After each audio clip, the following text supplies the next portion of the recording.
I've been down the broadhead rabbit hole recently, reading all of the articles written about them, watching the tests on YouTube, um, and it's been really fun. But I wanted to share a few things I've learned from just testing the heads myself that I didn't realize before. Ultimately, I think a hunter is going to pick a broadhead that he is most confident in. It just comes down to when you go into the woods, you want to feel really confident about what your equipment and how it's going to function. And as I've been going through these heads, this one, I keep getting more and more confidence in this head. This is a Magnus Stinger.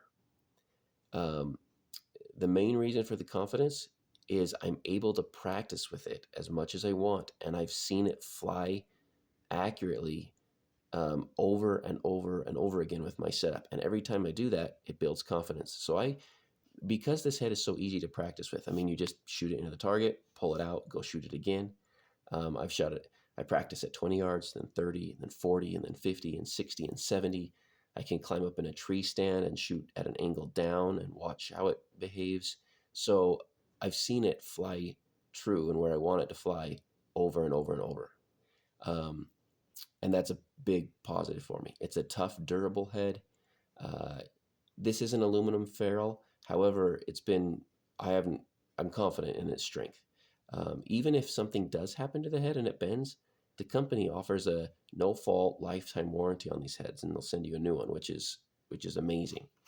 Um, the design is very similar to like an iron will. If you look at those designs, they look very similar. They even have the same kind of tip, the tanto tip that strengthens it if it hits a bone or something like that. Um, the penetration will be really good. Um, Also, with something I didn't think about before is it doesn't really damage your target very much at all. It just puts a little slit into it, and it's easy to pull out. And these are fairly expensive targets, so the fact that it's not damaging it and you can keep practicing with it is really great for me. I was concerned about how long it was, if it was going to be forgiving, and I've been really surprised at how forgiving of a head this is. If you turn it this way and you imagine your arrow getting off a little bit in flight, wobbling or something, there is not a lot of material for the wind to push on. You do have this solid piece in front.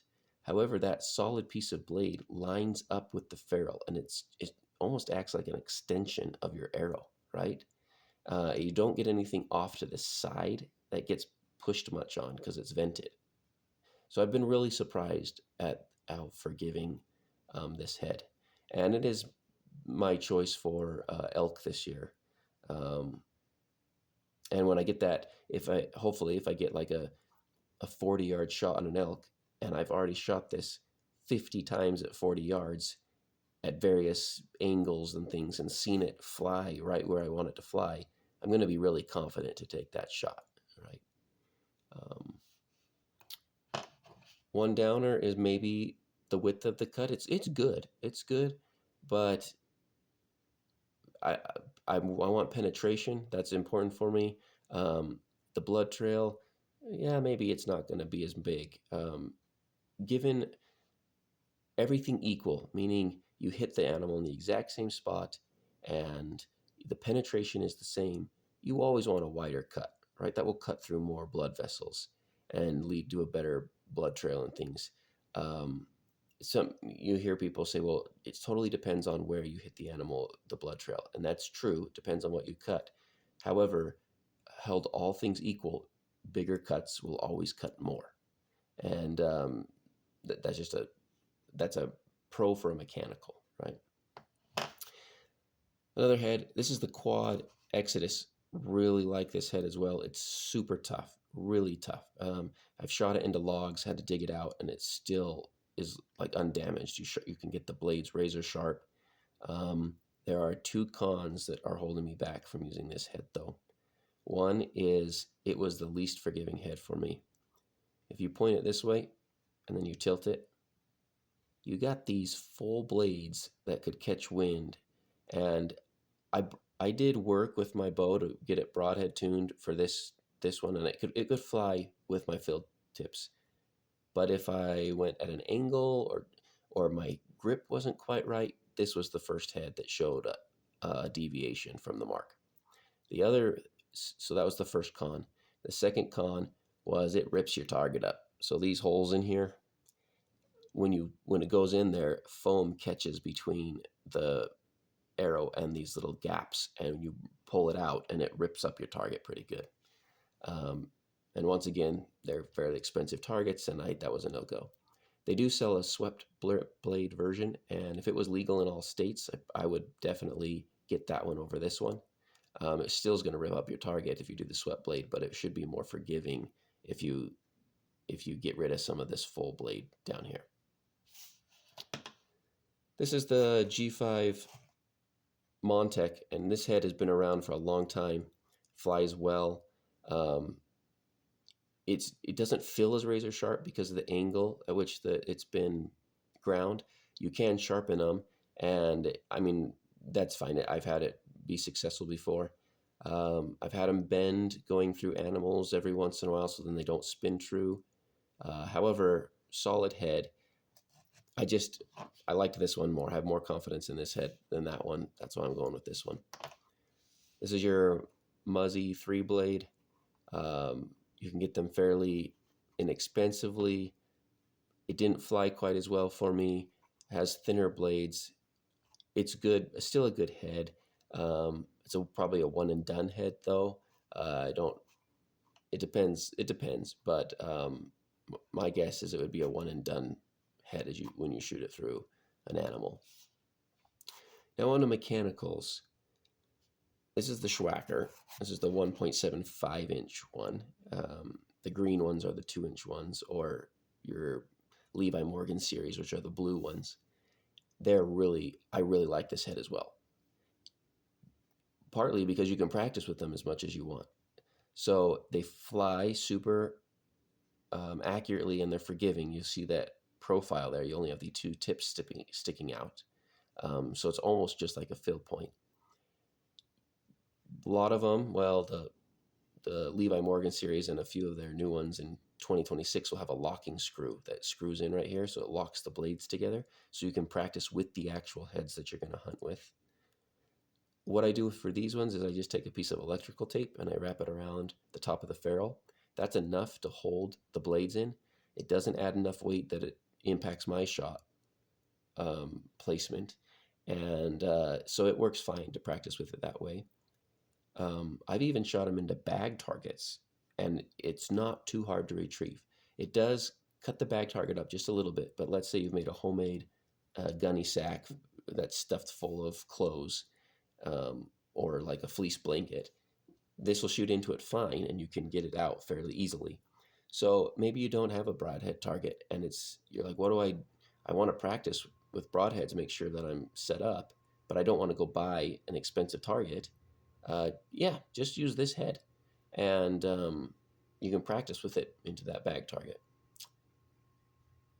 Now, this is not the mechanical. I mean, it's close. I really considered using this, and I actually want to use it sometime. But the entrance hole by design is smaller, right? The big blades don't open up until you get inside. That's a pro, but it's also a con because your entrance hole is small. If you get an exit hole, you're just fine. But the only guarantee if you hit the animal is to have an entrance hole. There's not really a guarantee you'll have an exit one. You could hit the back shoulder blade or something like that. So I was looking for a mechanical that had a larger entrance hole, just because that was going to give me more confidence this year. However, I really like this head still. I think it's very effective, and I'll use it in the future. This is the mechanical that was the winner for me this year. It is the Rage Trypan Plus P Black Series. The blades are a little bit shorter than in the past, but I like that. It makes it a smaller profile in flight, and they're stronger. I think they're stronger blades. They're a little bit thicker than the typical Rage blade. The ferrule is titanium. It feels really strong, looks really good. I like the slip cam design. It doesn't take a whole lot of pressure to break through this shock collar. That's how the blades are kept in place, is this shock collar. And so not a lot of pressure to get those blades to open up as it's going through. Sharp, yeah, a lot of things I like about this head. There are some cons. One is I wish it was easier to practice with. In order to shoot it, you got to put a shock collar on, and those break. So it's good in the fact that the head is very consistent, meaning that shock collar is the same every time. So you know the amount of pressure it takes to open it. It takes less pressure than like those no shock collar designs that I've seen in testing. And the no shock collar designs, it just makes me worried a little bit that maybe if the head gets damaged, maybe that no collar design might get damaged a little bit. But the shock collar, you know, you're getting a consistent thing every single time. All right, but also that's the downer because you have to put a new shock collar on every time you want to practice with this head, and they cost money, like 50 cents a piece. So you shoot it a handful of times, and now you're into the dollars. Yeah, I did try putting a dental rubber band around the tips of these wings, doubled it up, it held it shut, but unfortunately for me, it affected the flight. So with the shock collar on, I was shooting at 53 yards, and I was consistently hitting right here on the target. And then I put those dental rubber bands on, and I was consistently hitting here. So I was about 2 to 3 inches off difference if I had the rubber bands on versus the shock collar. Another unfortunate thing when you practice is if you shoot it through a layered foam target, once it goes through, these blades kick forward like this, and they kick forward quite hard, and it puts a dent. You can see it right there. Puts a little dent into the blade, and that's just from the blade hitting the ferrule really, forcefully like that. So that wasn't great. If you shoot it into a target like this, it doesn't do that. It will kick the blades forward when you pull it out, but I don't think it would put that dent in there. It also, this middle part gets like stuffed with foam when you shoot it, or this rubber when you shoot it in there, and you have to clean that out every time you shoot it. So the practicing is not great with it. However, I like the aspects of the design so much that I am going to use it. Another con is that they don't sell replacement blades for this. So if those blades get bent, that would be a one and done head. There's no way to buy replacement blades to go in here. All right. I did try gluing a Rage head together. See that on the internet. Like just glue it together and then that's your practice head. It's gotta be close, but I still am not completely confident this would fly exactly the same with a shock collar on. Again, it's gotta be close, but I just have more confidence if I'm actually shooting the head as it was intended, and seeing how it flies that way. All right, so this year, that was the winner for fixed heads. That was the winner for mechanical. Hopefully that helps some of you. Thanks.